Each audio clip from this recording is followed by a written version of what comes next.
sharing screen here.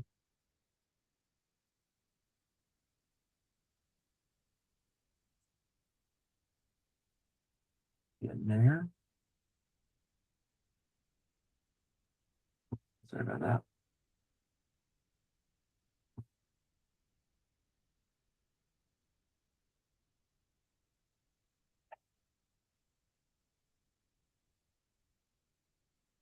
Okay, can everybody see what I have up on my screen? Yes. Yeah.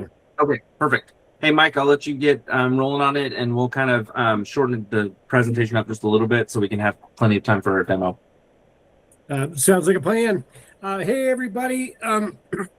We're going to be introducing you to, and I know Kate and James already know this, but the flood warning and forecasting system that we developed for Grand County. This is all about turning weather forecasts into decision support and situational awareness from days ahead to a live event. So this came out of a series of events throughout the United States wherein there was loss of life and major damage that could have been avoided if the people that were in charge of emergency management and or looking after the people in a given community had the information in a form that they could understand and utilize. In many of the cases, the people never even got a warning. As it were, this is particularly necessary in areas like Utah, where the storms pop up very quickly. They rain very heavy for a short amount of time, and the basins are such that in many cases, the travel time from the water leaves a cloud to the time it floods an area or a community is only minutes.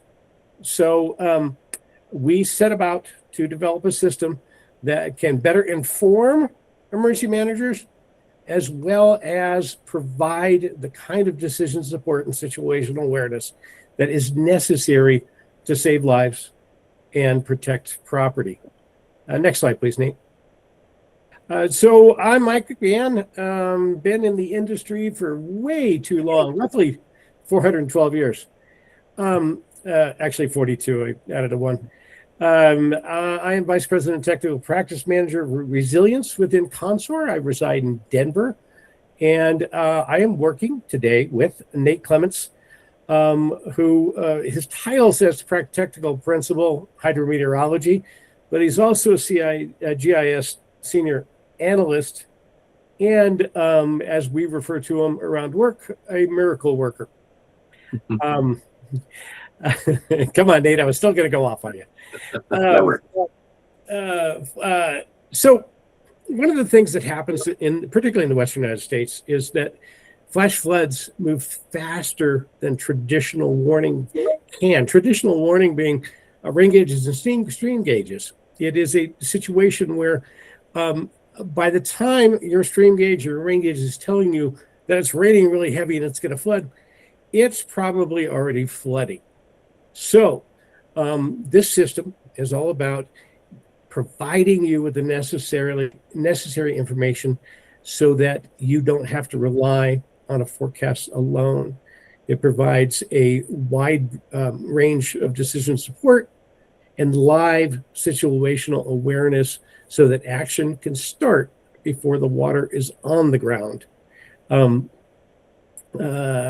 Next slide, please. So, little background on this system. It is a system wherein it is resilience, but it's operational resilience. And the cost of benefit of a normal resilience project, whether you're enlarging a culvert, replacing a bridge, redirecting water in a stream, it is a 10-to-1 benefit to cost ratio. However, and it's not on the screen, but I just found out that the cost of not doing anything, in other words, not doing anything in the name of resilience, or in this case, in the name of emergency response, the benefit to cost ratio is actually 33 to 1. In other words, for every dollar not spent on resilience, it can cost you $33 in economic losses and damages. As I had noted before, gauges are too slow to deliver the information that you need in an area where flash flooding is a concern. And then forecasts, and this is probably the biggest one, forecasts are difficult to interpret for the average person. Even when you see the person on TV waving their hands and saying, oh, it's going to be terrible and blah, blah, blah, you really don't know what that impact at your given location is going to be. So it becomes very generalized. This system is designed to take that generalization and the hard to interpret forecast information and turn it into definitive decision support for the end user. Nate, I do believe I'm turning it over to you now. Yep. I have a handful of slides, but I'm going to kind of go through just a couple of them so I can get to a live demo. But yeah, this flood warning and forecasting system we're calling Consor's Flood Intelligence Platform. And so I wanted to kind of introduce it to some of you on this call. Some of you have already maybe seen a little bit of this, especially Kate and James. And so I wanted to kind of highlight what this tool looks like, what it is, and kind of do a live demo. So we've built this system in Esri, AGOL platform. And so it's all cloud hosted. Everything lives in AGOL. It's right now, I mean, it's easy to access for Kate. It's just a Esri viewer license. And so there's no large, server spin up or an IT install or IT heavy lift on their end. It's really just a view on an application, in a web view browser. And so real quick, I wanted to highlight a couple things on this slide, and then I'll probably head to, actually, I got a couple more slides after this, but the product we've put together, the application we've put together is pulling in all kinds of data feeds from federal authoritative sources. We've also been able to pull in local rain gauge data within the area, but it's constantly grabbing and looking at these different forecasting and nowcasting metrics within the federal community. And a couple I want to highlight: the excessive rainfall outlook. That's a National Weather Service outlook of where there could be the flash flood threat across any given location across the United States. We also have an AI summarized area forecast discussion, so I'll dive into that a little bit later. But what the table on the right is showing is really just each one of these products with our ingested pipeline get a threat score, 0 to 4, or no threat to critical. Based on Mike and I's meteorological knowledge and our study of the basin and our study of storms that impact the basins within Grand County, we understand that, hey, these are the drivers to go from no threat to critical within each one of these product categories. And so within our application, we then take those, each one of those layers has a score. And then within our flood threat outlook, we get a 1 overall score that takes into account a weighted algorithm of those scores. And so to kind of help with some of the visualization of the technical part of it. So this is, as I said, is all built in AGOL. It's all scheduled Python notebooks running continuously in the background. Here I have a schematic kind of laying out those different federal sources of data that we're gathering, and then the scheduled notebook that is running code on that data that it pulls in.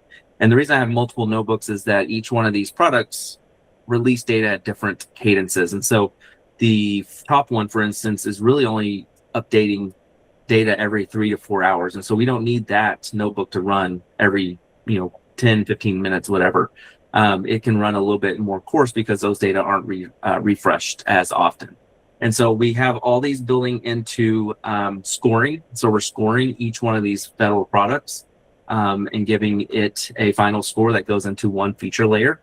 And then we have a final notebook that then takes in all that information, all the different scores from each product across all the 4 different time windows, and then does that weighted algorithm to give us the output, the threat outlook for each of the 4 time periods. And so that's all brought into an experience builder application. We have dashboards, web maps, widgets, and whatnot. And then real quick, as I said, we have multiple windows, time period windows. We have our predictive risk score window, which is really looking at day 3, so a couple days out. Day 2 is tomorrow. We're using National Weather Service demarcations here, so they call tomorrow day 2. Today is day 1, or the next 6 to 24 hours. And then a nowcast, or hey, things are starting to fire. In fact, there's storms in Utah right now. This would be the time where the nowcast and real-time monitoring takes over, because the next 0 to 6 hours potentially could be in that nowcasting real-time threat. And then we do have a flood visualization layer, which I'll dive into. But each of these windows gets a threat score of 0 to 4, or no threat to critical, across each window. And I think, let me go ahead and jump to the live demo.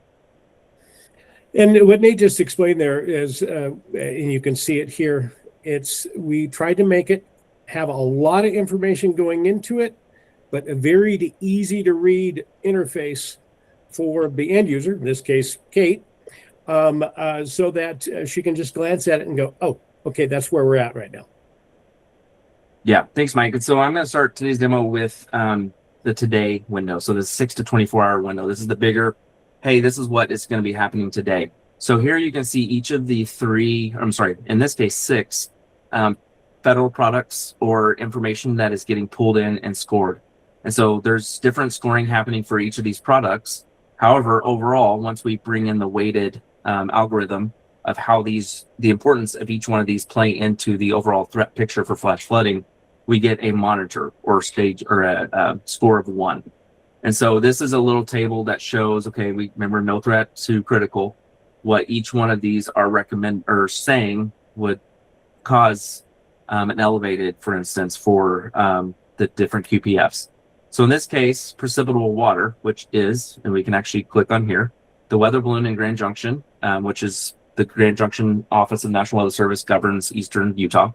That balloon said that there was an inch of precipitable water in the area.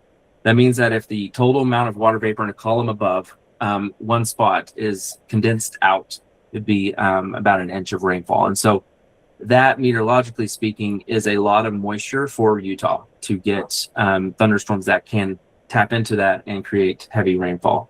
And so within each one of these, we have the SPC outlook, the excessive rainfall outlook. We have informationals on what they mean.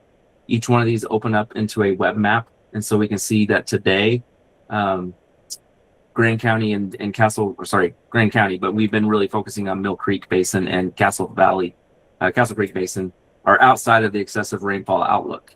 But then if we were to go to, let's say, well, hey, what does tomorrow look like? Now we're starting to get into the excessive rainfall outlook. And the still in this same outlook here, but now we only have 4 products that we're looking at and scoring. And this is a QPF, so precipitation forecast from one of the National Weather Service agencies. And so it's showing, hey, this is what they think could happen in a 24-hour period within the this part of Utah. Now it's zoomable so you can see the whole country, but it really just locks into this local spot. And then day 3, looking into the weekend, we can see that kind of are taking into some of the same data. And we're still in a monitor stage, but the ERO is infiltrating more into the western part of the United States. So where the AI summary is coming into place is the National Weather Service in Grand Junction issues multiple times a day an area forecast discussion for western Colorado and eastern eastern Utah. And this summary is very heavily meteorological jargonized. And so to a non-meteorologist reading it, it's kind of like, what is that saying? That's a lot of big words that I don't know what's happening. And so we've been able to prompt our AI to be really smart about what it's picking out in the area forecast discussion. It does an overall hierarching view of what is happening.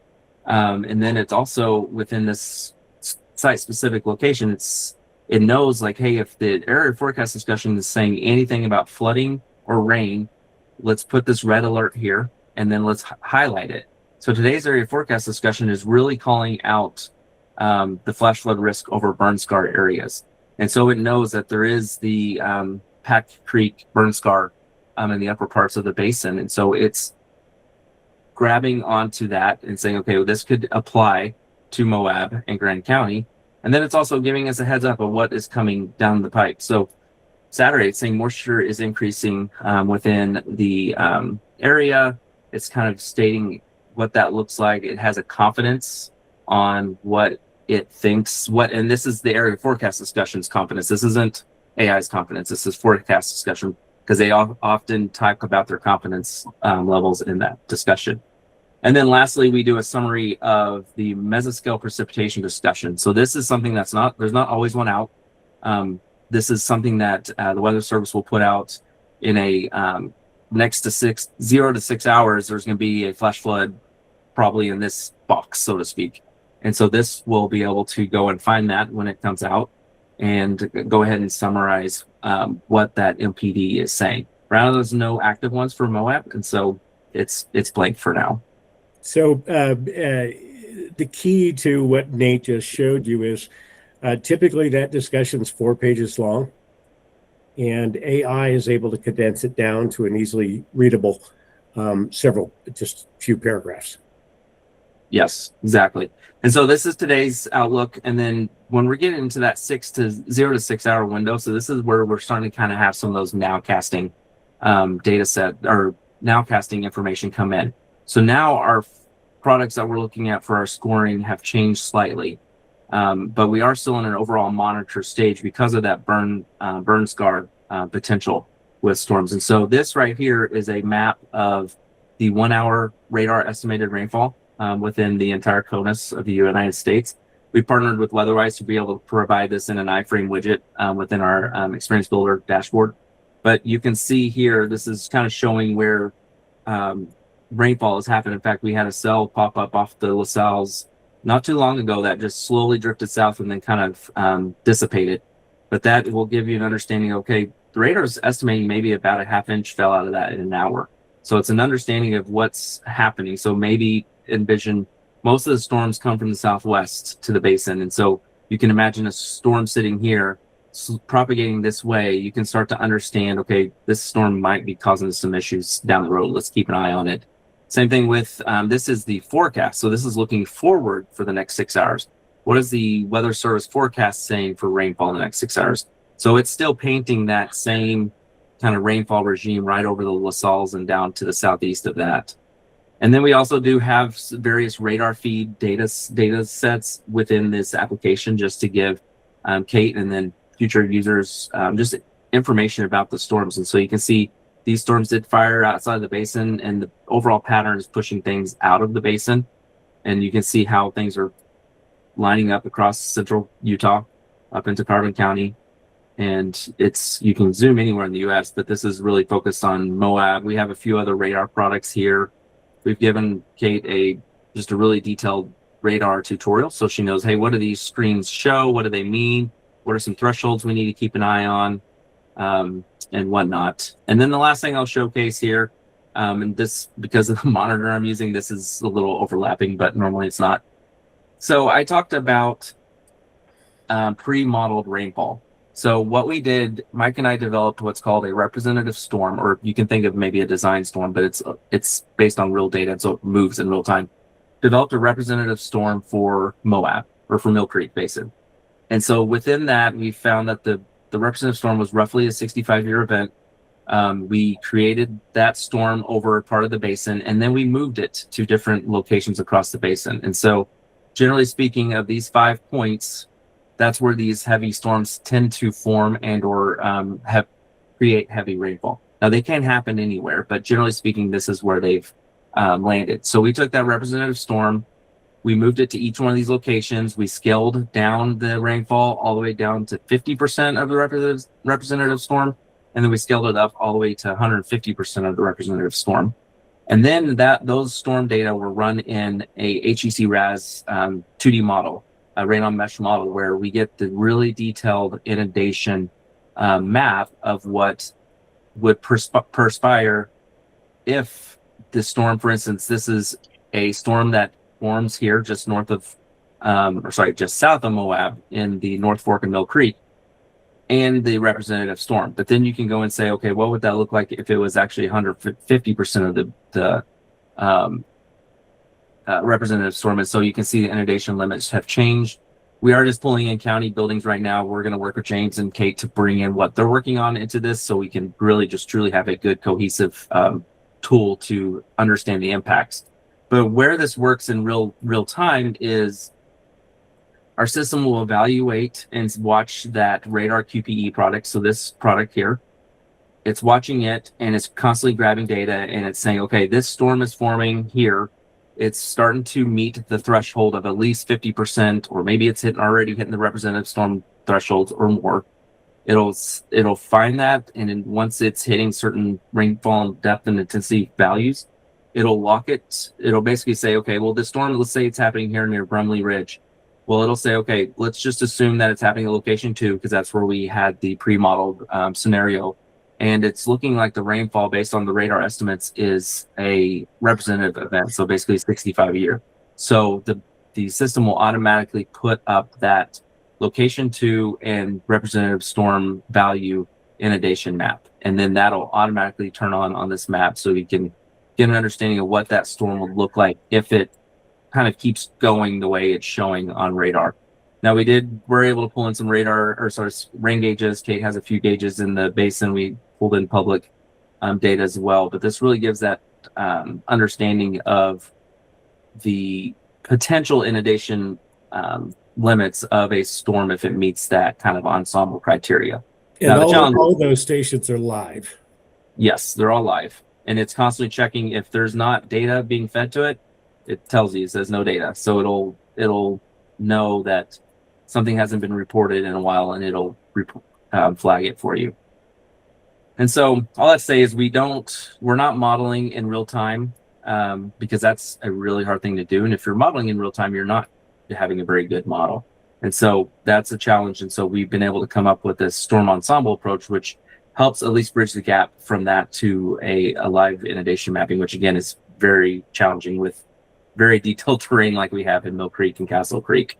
And so that's really it in a nutshell. We did pull in some UDOT cameras. We are hoping to down the road, we can maybe utilize 3G or 4G cameras that run on solar power. And if there's cell signal in a certain location, perhaps have that up so we can kind of keep an eye on the streams or trailheads or whatever we need to. And those can also be brought into the system. So really that's it in a nutshell. I know James and Kate have something to present, so I don't want to take too much time, but I think Mike had just like a last closing slide and then we'll kind of go from there. So in order to set up a new system somewhere, the work that needs to be done is we need to understand the basin geography. Fortunately, almost every agency in the country now has a GIS analyst as part of their team. Therefore, a lot of the work has already been done. We were lucky enough on this one to have a good digital elevation model. And once we understand the geography of the region, Nate and I look at the historic storm record, or identifies the type of storms using what is called gauge-adjusted radar rainfall to understand and characterize what kind of event floods a given area. That's really important because if a storm develops, but it doesn't have the characteristics of the storms that have flooded a given region in the past, then we can reduce the level of warning within the algorithm that Nate talked about. And then there is the hydraulic and actually hydrologic basis for it, wherein we model the system with HEC-RAS 2D model, which is a twofer for the end user, because not only do they get the ensemble that Nate talked about for what the inundation level is going to look like, they also get a working HEC-RAS model to use in any way they want within the confines of the area that we're working on. And then finally, and this was really important, particularly as it pertains to impacts, the stakeholder input on the locations and aspects that matter most. In other words, more or less a vulnerability assessment by the local, using local knowledge. Next slide, Nate. So this is my takeaway pretty much for the last 40 years of my life. The goal of forecasting is not to predict the future, but to tell you what you need to know. In other words, decision support to take meaningful, resilient action in the present. Most forecasts today are good forecasts, whether they're coming from TV or they're coming from the National Weather Service or they're coming from us. But it's what you do with that information that is indeed the most important thing. Thank you very much, guys. Thank you. Thank you so much. Oh, there's a lot of echo. Okay, cool. Now there's not echo. You were getting a lot of oohs and ahs here, so very, very appreciated presentation. And I will not take up too much time because I want to give Grand County an opportunity to share what they have. So, James and Kate, if you are ready to go, and if anyone has questions, maybe drop them in the chat. Hi everyone, I'm James Murphy. I'm Grand County's GIS specialist. I'm here with Kate Finley, Grand County's Emergency Management Director. It'll be mostly me speaking on this presentation. Kate will be here. She'll be here to speak on the tool and how she's seen it from almost from emergency manager perspective, or maybe boots on the ground perspective. I'll be here talking about the more technical aspects of it.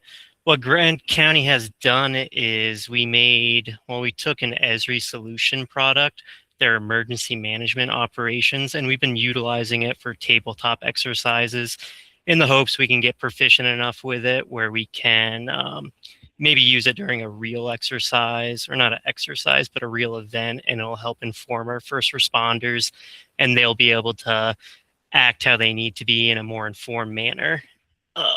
Hold on one second. Let me get my PowerPoint ready. All right.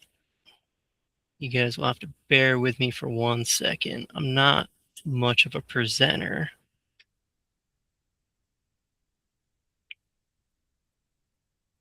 Let's see. Okay, share that.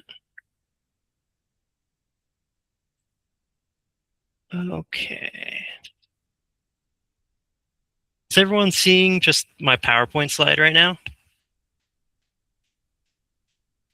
No, we are seeing the Google Meet.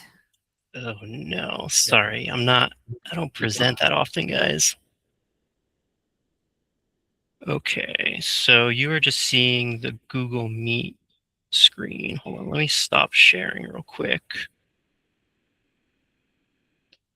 Share screen, entire screen.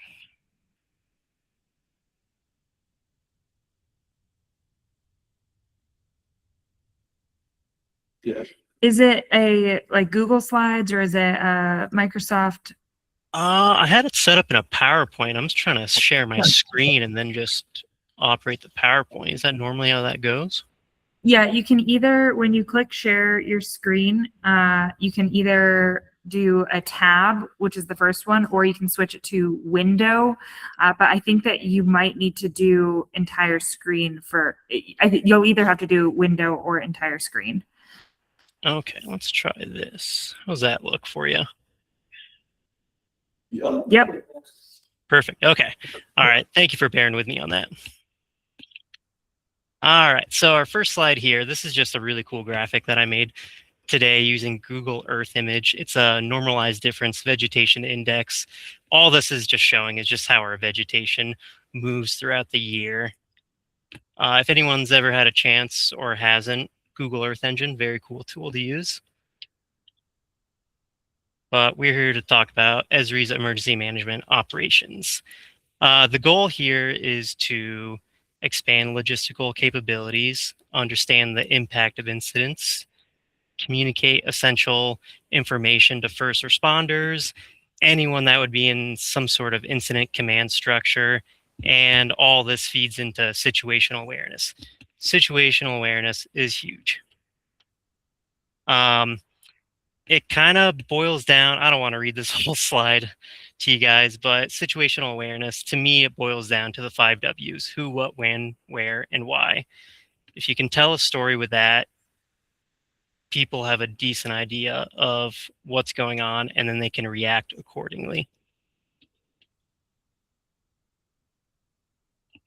What emergency management operations delivers is it gives you an information hub site. I think the UGEM website uses a similar hub site. Is that right, Julia? Yes, the UGEM uses Hub. Oh, perfect. It's a really good kind of cookie cutter. You can stand up your own website. Sometimes the URLs can get a little lengthy with them, but you can set up a domain that makes them a little shorter.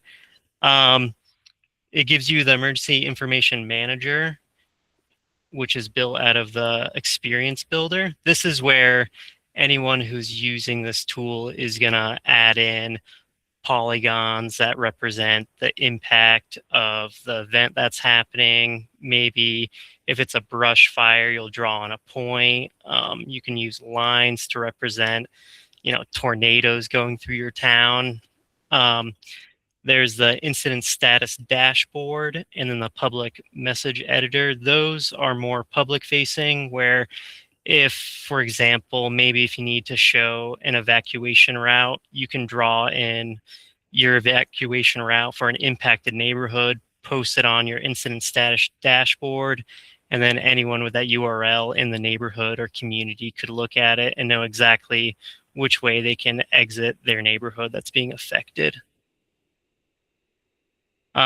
Once you deploy your solution, it's going to live on Arc Online, and you go to their Solutions Hub, and this is how it's all structured. This is a really good way. I don't know, anyone who's used Arc Online, things can get very messy, and this is kind of a godsend here to have everything nicely packaged together. If you look at the second item right here, the Web Experience Builder, that's where you'll be doing a lot of your work. And how Grand County, we've used this during tabletop exercises before, and our firefighters and police officers, I got some good responses from them, and I think they really like the visualization of being able to take a tabletop exercise and just show it on a big screen of what's going on. It kind of gives them a different perspective rather than in real life, they get the good top-down bird's eye perspective of everything. So maybe a couple months ago, Kate and I, mostly Kate, put together this tabletop exercise, and I helped run the maps for her. And it started off as just a small spot fire near a wetland in our area. And then as time goes on, the spot fire expands into a larger fire. It's a pretty typical situation that goes on. With our emergency management operations, you can visualize this really easy. This is the experience builder we're looking at, where on the left-hand side, we have our incident points, incident lines, incident areas, etc. This is where you'll select and start drawing out your events that are happening. If you guys can see right here, there's a little fire icon near the water over here. This is representative of that small brush fire from the slide before. And as events fold out, you can fill out a lot of different information. You can give events names, when it happened, where it happened, all of those 5 W's that I mentioned before. And as we go through the exercise, you start off with a small fire that will expand into a bigger perimeter of where that fire is happening, and then eventually into an even bigger perimeter of where that's impacting. As you draw your impact polygons, it'll actually select infrastructure that falls within the polygon. Here we have fire hydrants, a water treatment facility, as well as some just general structures picked up by the USA structures layer that Esri puts out. Out of the box, this solution, it comes with a lot of different data, but you probably will want to go in and add in your own critical infrastructure. That's where Kate and I spent the most time, is sitting down and figuring out, kind of pretty much asking the question, well, what's a really bad day in Moab if this building or if this structure gets damaged in a flood, fire, if a car hits it, you name it.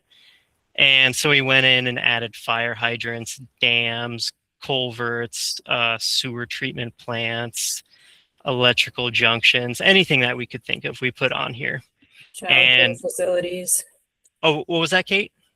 Childcare facilities. Oh, and childcare. centers. That's huge. Yeah. Schools, childcare facilities. One thing that you're not seeing from the PowerPoint slide too is if you don't have a polygon drawn around critical infrastructure, you can also click on a school or a fire hydrant and it'll create a 1 mile radius, and it'll actually tell you how many people or what other things are within that 1 mile radius that could be affected. And let's see. So as Kate and I went through it, the scenario unfolded. It's now 1600. I think it started at 1400. And now the structure is heading up the road and getting quite out of control. So as you can see right here, what we have here is the red polygon is an evacuation polygon. And that's telling anyone, hey, if you're within this, you should definitely get out of the area. And here we have a blue line that goes through here. This is an evacuation route that you can draw. And you can even set some interesting things with the evacuation routes where you can say it's a contra route where, maybe both lanes are opened up for egress or ingress. And on the right-hand side here, we have the Understand Impact tab. That's going to give you all your meat and potatoes of your information. How many people are being affected within that polygon? How many of these people have some kind of disability where they may need extra equipment? Do they have pets? Do they have vehicles? Are there kids? Are there any senior age population groups? All those hard questions that can give answers to first responders of maybe what kind of equipment do we need? What kind of vehicles do we need to get people out of here? All this to kind of fill in those 5 W's I mentioned. What's going on? Who's involved? Where?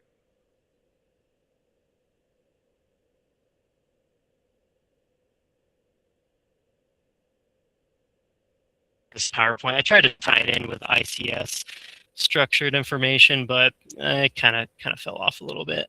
One thing I did notice with technical problems is this does use Esri's business analyst widget, and you have to keep the data updated within it. If you don't, Esri will retire old data, and then if you try to use the Understand Impact tab, it'll just say like the data source isn't available. So if you see that, you have to go in and select the newest Esri data source for all of the information that's being shown here. I think I have time to show some live things if anyone's interested in that. Do you all want to see anything? Do you have any questions? Yeah, I think it'd be great if you could share, maybe 5 minutes. We can go a little bit over, and if anyone needs to hop off, the meeting is being recorded. Yeah, sure. So what we're looking at here right now, you all see my screen right now, right? No, we're still seeing the PowerPoint window. So if you go back and unshare and share either your whole screen or the different window. Perfect. Okay. Hey, James, while you're doing that, I could talk about the hotel problem quickly. Oh, sure. Thanks, Kate. Yeah, so I think another thing that I would categorize under technical problems that we're kind of working on is if you were in a community like ours with a lot of hotels and you try and do that understand impacts within a given polygon trick, it doesn't pick up hotel populations. After we got this kind of established, I was playing around with another exercise we did with a hazmat where there were 2 hotels that would need to be evacuated. And it was like, there are no people at risk. And I was like, that is not true at all. So James and I are working with actually our economic and tourism department to try and figure out if we can use hotel room counts as a proxy to kind of understand population impacts in the hotels in our area. That's a really good point where I think a lot of people will sort of, if data is presented to them, they'll just take it at face value where, in rural areas, census data, it's always not the most reliable. So you do have to look to your emergency responders and the people who are actually on the ground and say, hey, does this actually match reality of what's going on? But so here I have pulled up our experience builder. This is where you'll do all your managing from. And it's really easy to use where, So here's what you're seeing in your slides. If we wanted to create a new incident point, it's very easy to just navigate through here where maybe we had a new point, a new fire popped up. You can just easily click on there, give it a new name. We'll call this just like PowerPoint fire for the time being. And you can fill out all this information very, very quickly. I think that's the big benefit to this, where even if it's not perfect, you can still give everyone an idea of what's happening. And if anyone's interested, so this is what all the critical infrastructure looks like and kind of lives in the background. If we are looking at our city building right here, you can click on it and the Understand Impact tab will tell you everything with 1 mile, 2 mile, and I think a 5 mile radius. And you can see your entire population that falls within that polygon right here. And then if you're curious about what infrastructure would be affected within that, you can go over here. So that's what, yeah, so that's not exactly true. One structure, there's a lot more than that. That maybe it's just showing the one right there, but you do have to look at these and kind of keep an eye on it.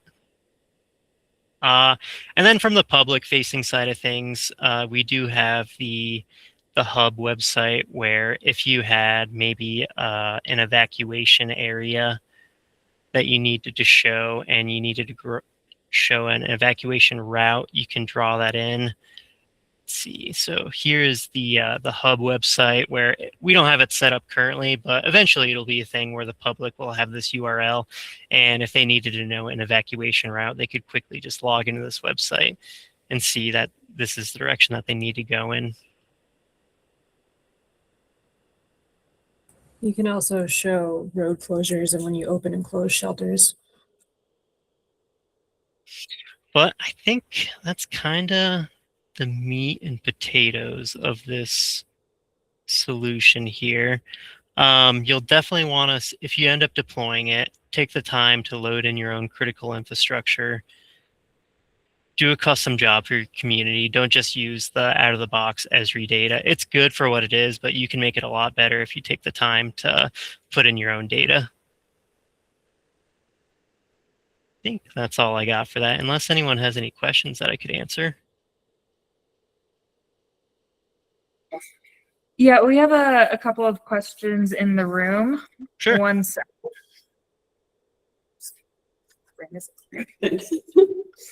Hi there. I'm Claire, the GIS analyst for Wasatch County. We've also implemented this solution, and I just had a couple questions with how you guys have done it. First thing, you talked about that you guys did a tabletop exercise. Was that just between you and Kate, or did you incorporate some other people within your guys' org to do that? How did you go about doing that?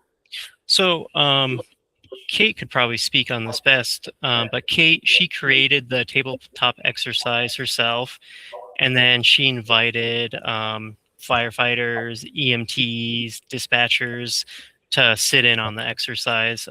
Kate, am I getting that right?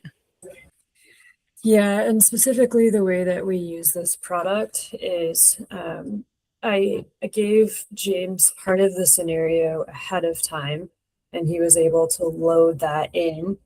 And then as the scenario developed, so like that evacuation zone that you're looking at was decided on all the people in the room as part of the exercise, right? And as roads were closed or opened and staging areas were established, he was putting all of that on the map in real time.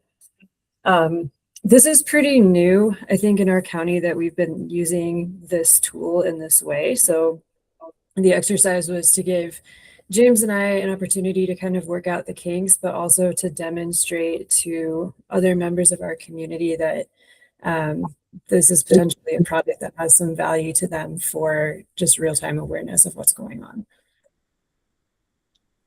Awesome, that's really helpful. Thank you. The other question I had, we don't have a ton of hotels in our county yet, but we're getting more and more as time goes on. Are you guys planning on incorporating that hotel population into that business analyst tool, or are you going to be thinking about that separately? What's your long-term plans with that data once you get that sorted? So the long-term plan is, the idea is one of our departments here, they get a weekly spreadsheet of a hotel occupancy, and we would like to somehow put those occupancy numbers into the business analyst or just anywhere where it just kind of shows up and adds some like net numbers to that population list. I don't know if we could. I don't know. I'm not sure if we could add it directly into the business analyst, but we could definitely figure out a way where we can maybe like sum the two together and show it on the screen. Yeah. Okay. Okay. Campgrounds are another consideration there because we have a lot of established campgrounds that are currently like kind of invisible on this product, but would still be a consideration if an incident happened. Yeah, a bunch of campgrounds. We have Arches National Park right there too that always have people going in and out of there. There's a lot of like it's kind of tough in a rural tourist community to check all those boxes, but we're trying our best. For sure. For sure. Thank you guys so much. Yeah, of course. All right. Are there any other questions? Okay, with that then, thank you so much, James and Kate. That presentation was awesome. I learned a lot, and I'm really glad that you have successfully implemented that solution in some exercises. I'm excited to see how it might turn out, you know, when it's actually needed. I hope it works out well too. Man, thank you for saying nice things about the presentation. It's really hard to follow Mike and Nate. They had a really good presentation. Yeah, thank you so much. Great job. All right, I can present. I'm just gonna talk about a couple of UGEM updates for like 2 minutes, and then we will end the meeting. So if I can share my screen.